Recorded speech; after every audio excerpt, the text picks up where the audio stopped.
The biggest issue people had when graphing was figuring out the different steps to graph quadratics. So the first thing we have to do is figure out what kind of form is the problem in. There are three different options for forms. One option is that it is in a standard form. Another option is that it's in vertex form.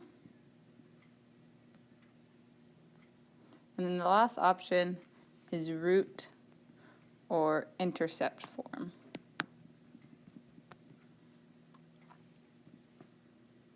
After we figure out what form it is, then I can figure out what to do next. Each form has a different process. If it's in standard form, the next thing I have to do is find the axis of symmetry. The equation for axis of symmetry is x equals negative b over 2a. If it's in vertex form, then it gives you your h and k just by looking at the graph. And then for root form, we have to plot the roots. And that's the p and the q from the form. Something to remember that's really important about intercept form is that anytime it's in the parentheses, it's the opposite. So it's the opposite of p and q. Okay, so that's always the first step, is figuring out standard form, vertex form, or root form, and then going from there. In standard form, once we have the axis of symmetry, and we have what x equals, we have to plug x in to the equation and solve for y. Once we do that, we're going to be able to get the vertex. The x right here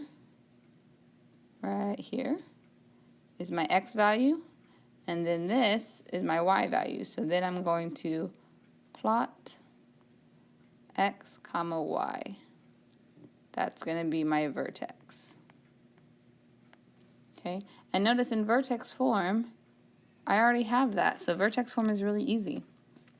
For root form, once I plot my x and my y's to find the axis of symmetry, I need to find the middle. Whatever number is in between p and q is my axis of symmetry, and it's going to be an x equals. Once I find what x equals, I plug x in to find y. And now I have hopefully found the vertex for all of the equations. The last thing I need to do, once I found the vertex for any equation, is to use the pattern. Okay, the pattern is always 1, 1, and then 2, 4, and then 3, 9. The only time we don't use the pattern, or something we have to be careful of when we do use the pattern, is if A is not 1, we must multiply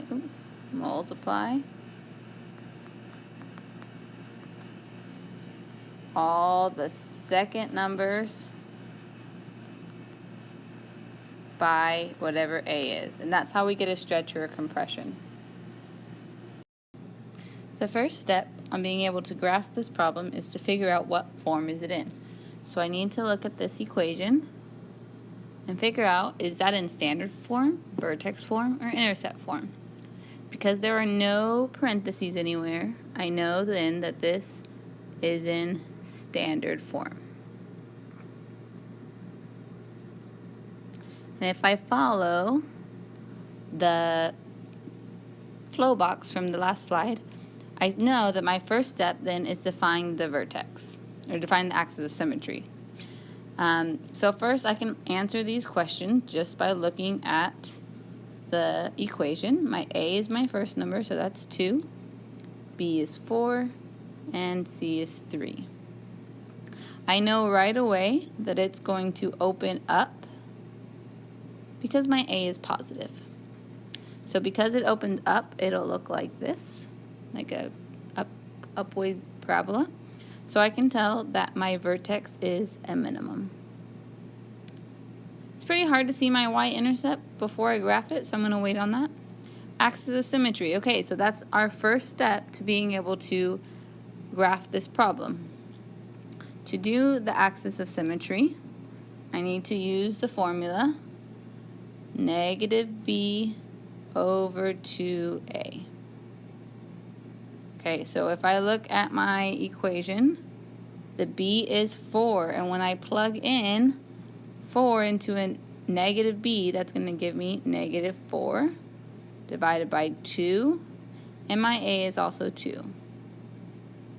So I get negative 4 divided by 4, which gives me negative 1. So my axis of symmetry is x equals negative 1. What that means is that my graph, half of it is going to be by negative 1, the other half is going to be on the other side of negative 1. So I can go ahead and draw at negative 1 a dashed line to show that that's where my axis of symmetry is. Once I find my axis of symmetry, I have to plug in the x, this x that I just got, into the equation and solve for y. So if I plug it into the equation, I get 2 times negative 1 squared plus 4 times negative 1 plus 3. Now at this point I could put this whole thing into my calculator. I don't have a calculator on this, so I'll do it by hand. Negative 1 squared is 1, so 2 times 1. 4 times negative 1 is negative 4 plus 3. I get 2 minus 4 plus 3. I get negative 2 plus 3, which just gives me 1. So my y equals 1. So I now have my x and my y for the vertex. So vertex is negative 1, comma 1. I'm now going to plot that point on my graph. So negative 1, comma 1 is the point right here. Negative 1, 1. That's my vertex. Okay, so once I find my vertex, usually what I need to do after that is 1, 1, 2, 4, 3, 9. But before I can do that, I need to look at my a. Is my a bigger than 1? And in this case it is. A in our equation right now is 2. So I need to take all the second numbers and multiply them by 2. So I'm going to go over 1, or up 1, over 1, up 2, over 2, up 4, over 3, up 18. Okay. So over here on my graph, starting at my vertex, I'm going to go over 1, up 2, over 1, up 1, 2, and I'm going to put a dot right there. Over 1, up 1, 2, and put a dot there. Okay, then I go over 2 from the vertex, over 1, 2, and up 1, 2, 3, 4. Put a dot. Over 1, 2, up 1, 2, 3, 4. Put a dot there.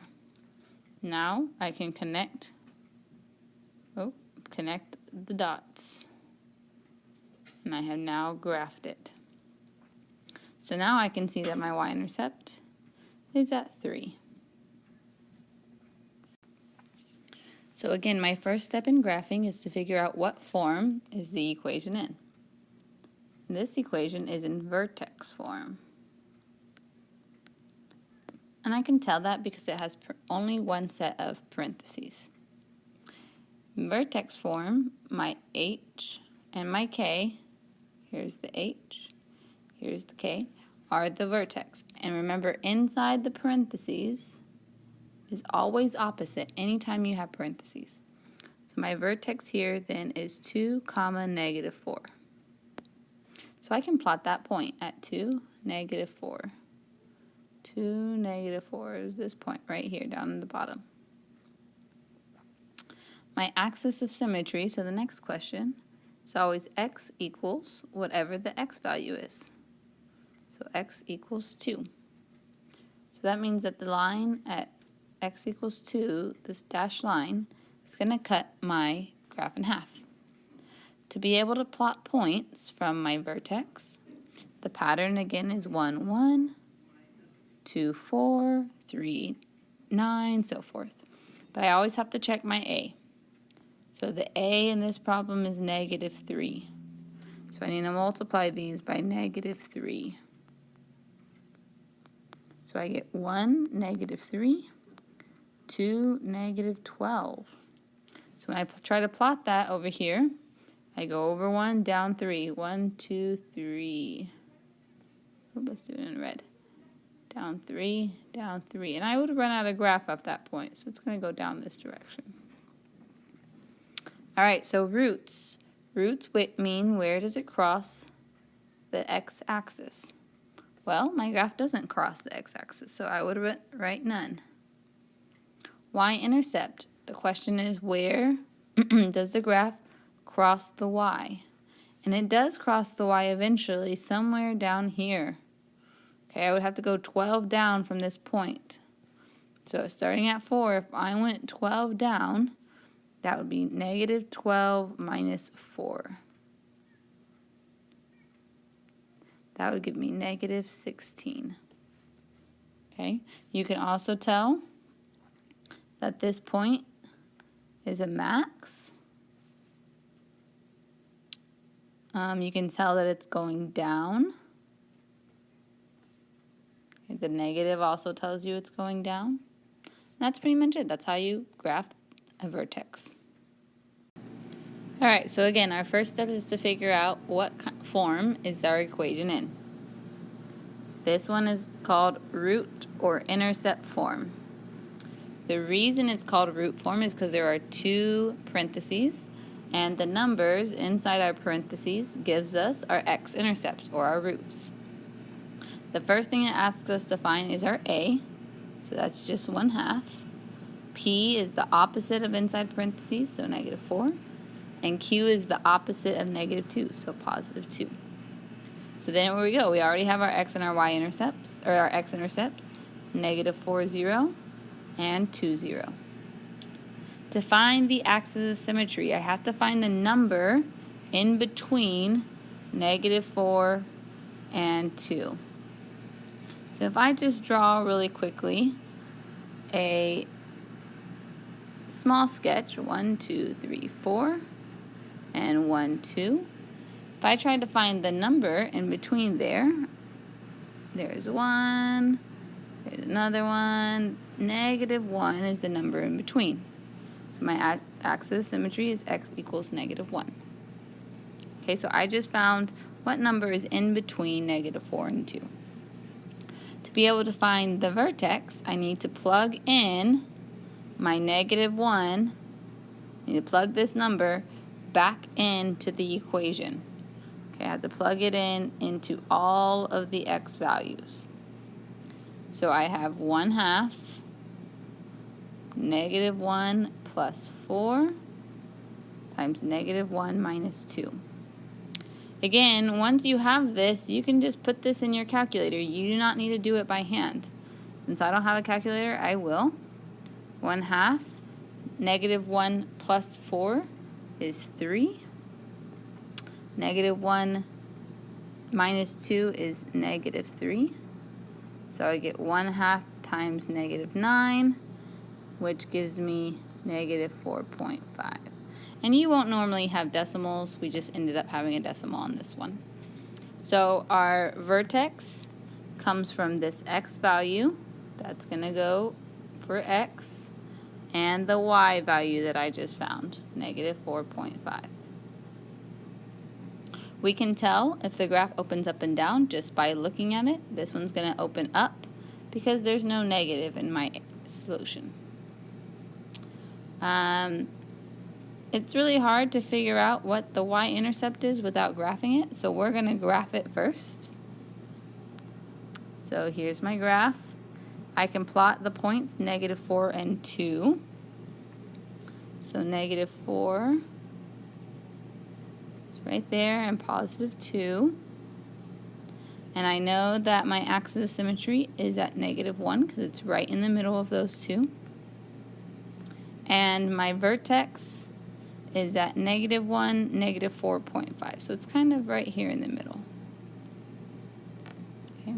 Normally I would tell you you have to find 5 points, but because these are fractions, it's going to be a little harder to find 5 points.